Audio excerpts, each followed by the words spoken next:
this is something which is very, very thoughtfully exploiting millions of years of evolution. It's not about how bad you want it to end. It's not about how much you want it. Addiction precisely is something that really is not about your conscious experience of wanting. It's something much deeper, which is it's directly into your behaviors through your brain. Welcome to Platform Z, or Z, whichever you prefer. Join me, Noah Lennon, as I speak with my generation about a range of topics and themes in the present day. Hello, fantastic folk, excellent entities, brilliant beings. We're starting off with some alliteration today. How about that? Thank you for tuning in to the 6th episode of the podcast. Today I'm speaking with a student of science, and not just any science. I'm talking a student of psychology and behavioural sciences at the University of Cambridge. Quick correction, I was meant to say a student of psychological and behavioural sciences. My bad, Lola. Forgive me, please. Okay, enjoy. And hey, she's the first guest so far that's not an actor. We made it out of the theatre class, guys. She just completed an internship at the Cambridge Consciousness and Cognition Lab. She's also one of my oldest friends. Ladies and gentlemen, please welcome the highly intellectual, benevolent and diligent soul, Lola-Choo Antapolski. Thank you, Noah. Yes, listeners, we've known each other since we were 1. And we both haven't changed, not at all. Except we've got really cool podcasts and internships that we would like to share with you. So I'm kind of here to talk about my interests, my genuine nerdy interests about neuroscience and psychology. I've just, over the summer, been doing this really cool internship. I go into the lab every day and it's about stuff in consciousness. So what attention is and how attention and pain kind of modulates each other. So I'm really interested in the factors in our everyday lives, sensory things that we engage in our environments, how that affects our perception and experience of ourselves and time and others. Yeah, amazing. So as Lola's saying, today we'll be looking at, the neuroscience, the psychology and everything in between behind Instagram specifically, but that can also apply to social media in general as a whole, addiction and scrolling, what that does to your brain, how that impacts your brain. So Lola, you take the wheel. Where would you like to start us off? So I want to start with talking about what addiction is and what our brains are wired for. Humans, we've been around as a species for not that long independently, as our own species. But we belong to a very long line of mammals and organisms that live in this world where we have to notice things, either in order to eat them or so they don't eat us. So I want to talk from a neuroscience and evolutionary perspective that addiction is something that happens when things that our brains do really, really well are exploited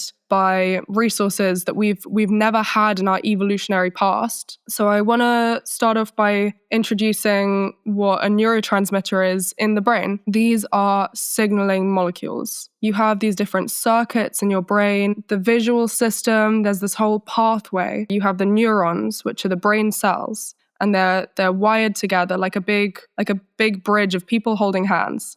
And there's this pathway that stretches through, for example, your eyes and then to your upper spinal cord and then through your visual system. You have attentional systems, which are connected to the visual system. You have auditory systems. You have gustatory systems, which is taste. You have decision-making systems. All of these interact with our information that we get from our senses. What social media really plays on is that all of these systems are really deeply attuned to things like a flash of light from the sun, or a bit of red from a berry that we've seen, or a little bit of movement from a predator. So these are things that our attention systems, our visual systems, and our reward systems are very, very sensitive to.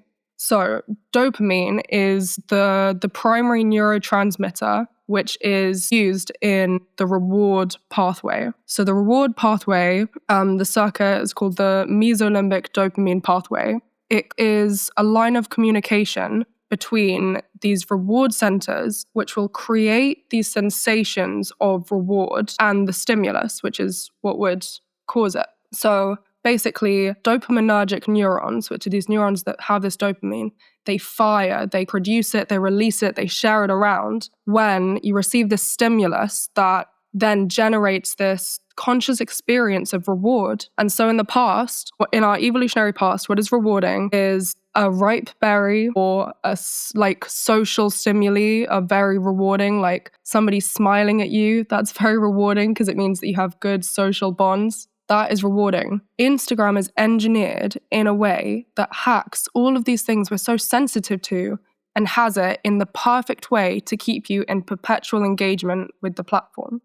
So people's faces being in these tiny icons, never in our evolutionary history have ever there been a person's face that looks exactly like a face, but there's not a real person there, right?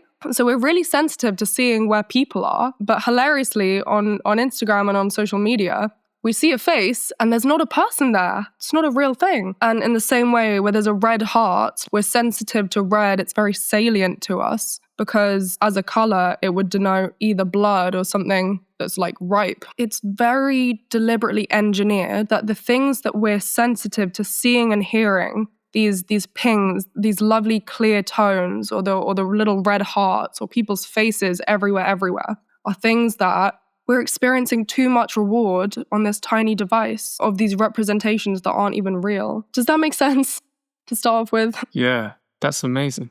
I mean, it's so fascinating hearing you break it down like that because we're seeing each other more than we've ever seen each other before because of Instagram. We're seeing pictures, and I don't think necessarily that's a good thing. Yeah. We have these systems that are really good for regulating how much we're supposed to be seeing of each other. And we're having too much and not enough, you know?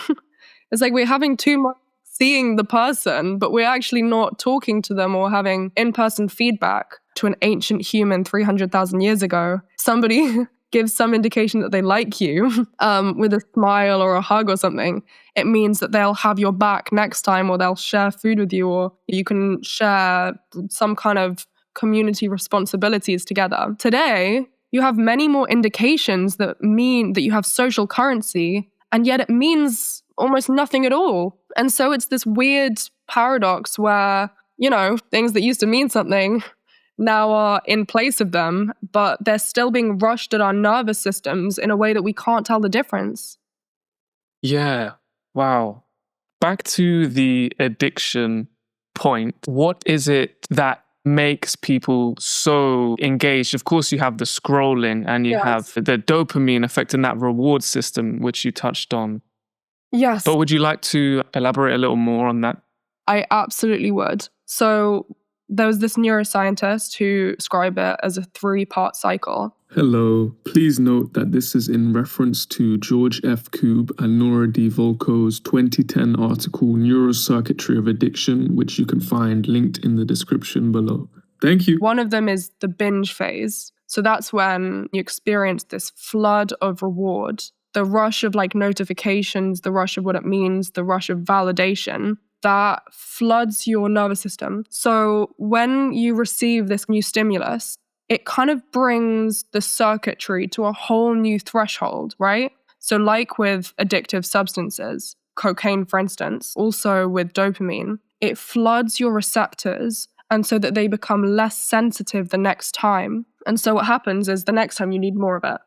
And then what follows after this flood of reward is there's this withdrawal and the negative affect, where, of course, after the reward's gone, just by comparison, you calibrate, like you can't feel up all the time. And so in order to validate this rush of reward, you know, all this validation, you then have a low period. And of course, what kicks in after that is you become actually preoccupied with anticipating a reward again. And that is the craving that happens over time at a steeper and steeper level physiologically in your brain. So it's really the same as substance abuse. These are things that fire through a cell, and then the cell is not the same after it. And so really think of the addiction process is the same. So the other bit that's really important about addiction is that it's about the anticipation of reward. So your brain is a prediction machine. It's incredibly powerful. And the most efficient way that we're evolved to be sensitive to our environments is to be prepared for the event in the moments before it happens. It's faster. And that includes with reward. So if there's a bad thing, some kind of punishing thing, like if you know that you have stepped wrongly down the stairs, you're then expecting to hurt yourself. Like, you know it just before it happens. It's not quite as conscious, but with reward, what happens is the anticipation of a really good thing coming, and then it has to be, because it's happened in the past, and then it has to be met with this reward, or you have a very conscious whole body disappointment and withdrawal symptoms. And that's due to the conditioning. Conditioning is to say that before it happens, your body is readying itself to have a response. So it's the anticipation that is the addiction rather than each time the reward. It's like as you're opening the app, your whole body becomes again and again primed to be flooded with dopamine. And that's what's really bad. So fascinating. I am interested in moving on to speaking on our own social media usage, our own relationship with Instagram, how we navigate it, especially you from a neurological and psychological standpoint as a student of this topic and this area. How do you navigate it? Poorly. I navigate it very poorly. It kind of causes contention in my family life. It stops me from doing things that are fun or that I enjoy. It turns me into a shell of a person, I would say. I'm quite passionate about it because it sucks. I'm about to try a new tactic, which I think will be promising, just to set these routines. And it's this padlock thing. It's called a padlock. It's like a bus fare. You tap into it and it locks the apps and the websites, which is good because I deleted Instagram and then I've spent hours on the web app, which is unrewarding but still addictive. It's already got me. It's already got me, which is so bad because, it sucks. And the web app is very hard to use. But I'm going to try out this padlock thing and I hope that it'll go really well. We all joke about it and then still endorse it. I mean, I don't know. I hope the whole society will burn out with it because we physically can't do it anymore. But I think what really helps me to think about it is to say, this is something which is very, very thoughtfully exploiting millions of years of evolution. It's not about how bad you want it to end. It's not about how much you want it. Addiction precisely is something that really is not about your conscious experience of wanting. It's something much deeper, which is it's directly into your behaviors through your brain. And so absolve yourself of conscious responsibility and just say, this honestly these evil engineers are abusing my attention span and letting me be a zombie because obviously it makes them money. Also, I feel like maybe people know this, Mark Zuckerberg and Steve Jobs, none of the big tech giants let their kids use their devices. None of them. It's pretty obvious when you think about it, but we all still do it. Anyway, I want to say, please don't make it a responsibility or a willpower thing. You will lose. Instead, just take yourself out of it. Just make sure that you're not in an environment where you're susceptible to these cues that will get you every time. And so just know it as an evil thing and get rid of the evil object, kind of. Yeah, that's what I have to say. Beautiful. You're offering so many gems here. I love it. You kind of answered both questions in one because I was going to ask you after that about your message to Generation Z, but I think you summed it up really well there. I'll touch on my own relationship with Instagram. I spent a lot of this year off Instagram, deactivating Instagram.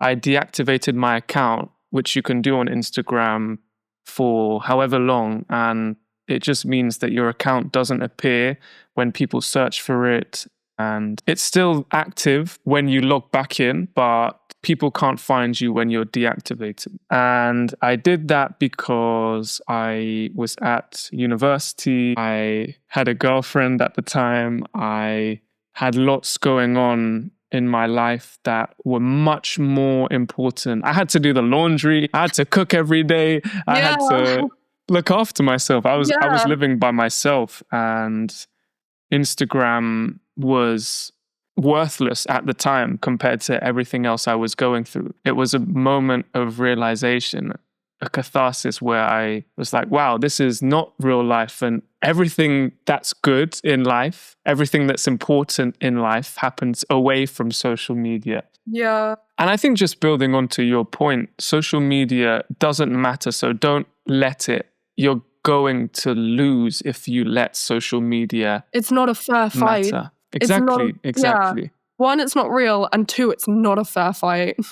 No. And I think for the people listening, don't feel ashamed and don't feel embarrassed, because everyone I know has an issue with it. And even with the podcast, I put everyone's Instagram in the description. And when people want to talk about where you can find them, the instinct is to say, oh, you can find me on Instagram. But actually, what am I doing by having that as a source there? And why are we so accepting to the norm now that that's where you'd find people is online, especially as a creative? I don't know about you if you have this as well, but with networking, it's like there's so much Instagram taking that I can have a conversation with someone for 2 minutes and then suddenly it's like, oh yeah, let me get your Instagram. And then it's like, oh, actually, I'm not sure if that's how it works. Respectfully, I'll probably unfollow you because I don't know who you are. Respectfully, bring back LinkedIn. Respectfully, let's just, if I see you, I see you. If I see you around the corner, I see you, we'll have a conversation. Or if I see you around, I see you around. We could meet at a certain time, at a certain place. Yeah, it's real. Just like it used to be. Yeah. But anyway, hey, maybe we can bring it back. Maybe that's going to creep its way back in. I think everything's so bad. Social media and AI, hopefully the internet just crumbles a little bit. That or it's genuine The Matrix. Yep. Well, it's one or the other. Yep. And one more thing I'd say as well. I think start off with baby steps. It's not easy to just suddenly step away. That's like any addiction. Try and only go on Instagram from 5 p.m. onwards, or consciously set a timer when you're going on Instagram. And that app that you mentioned, what was it called again? There's Freedom, which is an app that I think it is paid, but that blocks you. And there's Padlock, which is a device where you tap in and out of the apps that you are allowed to use, which I think I'm going to recommend. Padlock. Yeah, definitely. And they will both be linked in the description. Freedom and Padlock. I'm sure there are other good ones. But yeah, I think it's really important to start setting those boundaries. Without the boundaries, there's no limit. And you will lose. Exactly. And it's not fair on you because they have many, many trained professionals literally with degrees and doctorates trying to suck your life away. Wow. On that note. Depressing. Yeah. What an episode. And honestly, guys, I've been itching to do this one. I'm very, very passionate about this. But yeah. Okay. We'll start to wrap reluctantly, although I could talk about this for a long, long time. Yeah. Okay. Moving on to Platform Z Quickfire questions. Yeah. Yeah. Are you ready, Lola? Are you ready? I'm ready, Noah. What was the most recent thing that inspired you? I was in the lab with these people, these like PhD people, and I felt really underqualified, which I was. I kind of just got there as a personality hire or whatever. And just getting to hear them talk about their stuff was really cool. And the fact that I felt like I'd snuck in was really fun. So I was really inspired by them, just talking about things that they were interested in. And I was inspired by myself. I was like, wow, I just didn't think I would ever be in a place with people who were nerdy as well. I guess if I was to say something about it, I would say try and sneak into or con your way into spaces with experts, or just like reach out, because if someone's passionate about the same thing that you are, then you'll get on maybe. I really love going to talks. Go to talks on anything that you're interested in. I agree. What is your goal for this month? October now is my first month of third year, which is really frightening. I want to try and do all the clubs and societies that I never made time for. And that includes proponented by my friends, pole dancing and clay pigeon shooting. So, I really always wanted to do both of those activities. Not really specifically, but I'm going to try them. Love it. What's one bad habit that you need to get rid of? I feel like this whole episode was that question. I don't want to be reductive, but I think I said it before about 20 minutes ago. Ooh, what's a different bad habit apart from Instagram? So I really hate compromising other people's happiness. I'm going to try and stop doing that, because that's the big run on it on Instagram, is that you do that and then you just are so tired that even your apology to other people that you've thrown the day away is really pathetic. So almost like one priority is to think of yourself in the ecosystem of being a victim of this leech of Instagram. But then another is the people around you that you could just be spending time with. Totally agree. Definitely. What does joy look like to you? In the winter months, I'm gonna look for it. I'm leaving my cats at home while I go to uni, but I don't know, I've been hugging my family a lot, which is really nice. Just hug people. It's nice. And I've been playing card games. One plug is play Cabo, Cabo. If you reach out to me on LinkedIn, I will explain the rules. It's a really good card game. And Irish Snap is another card game. Maybe some people will know it. No, do you know it? No. It's like you go around and you say the numbers and if it matches. And if you play a queen, you have to hit your head and then you have to slap the cards. Anyway, reach out to me and that's my plug, yeah. Yeah, you got to teach me that. That sounds great. I will. It's really good. When have you felt the most love? I've got a girlfriend right now. I call her my huzz. She got me a really nice birthday card for my birthday. And I've reread it a lot before I go to sleep. And it makes me really smile. So that's nice. What's the one thing you'd change in today's society? There's kind of a lot, I think. So one thing that I would say specifically about the UK is it would be really nice if everyone talked to strangers more.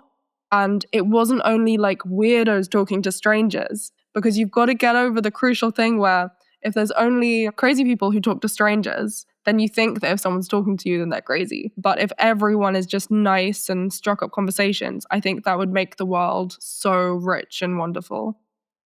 I love that so much. On that note, let's wrap up the episode. Thank you so much, Lola. Please take a moment to talk about where people can find you on Instagram or not on Instagram. And what you've got going on. Talk to the people. No, I haven't done an Instagram post since last December, and it's honestly made me stressed out like every day, which is so depressing. I think LinkedIn's really funny. For like 2 years I had LinkedIn and the only skills I had were friendship and graphic design. Yeah, my LinkedIn is my name, and endorse friendship on my LinkedIn because it's a skill and you can click endorse and then it'll give me a buzz of happiness. It'll give me a reward from the notification. Great. Thank you all for listening. Thank you so much, Lola, for coming on. It was a wonderful conversation. So much for having me. It was the best time ever. And you're such an excellent, excellent host. I'm trying. Slowly, each episode, I'm getting there. Yeah. Super professionals. It's like I've known you my whole life or something. Yeah, exactly. It's easier when it's with someone you know so well. Yeah. Okay. Thanks, guys. Take care. Bye. Thank you for listening. I hope you enjoyed. See you next time.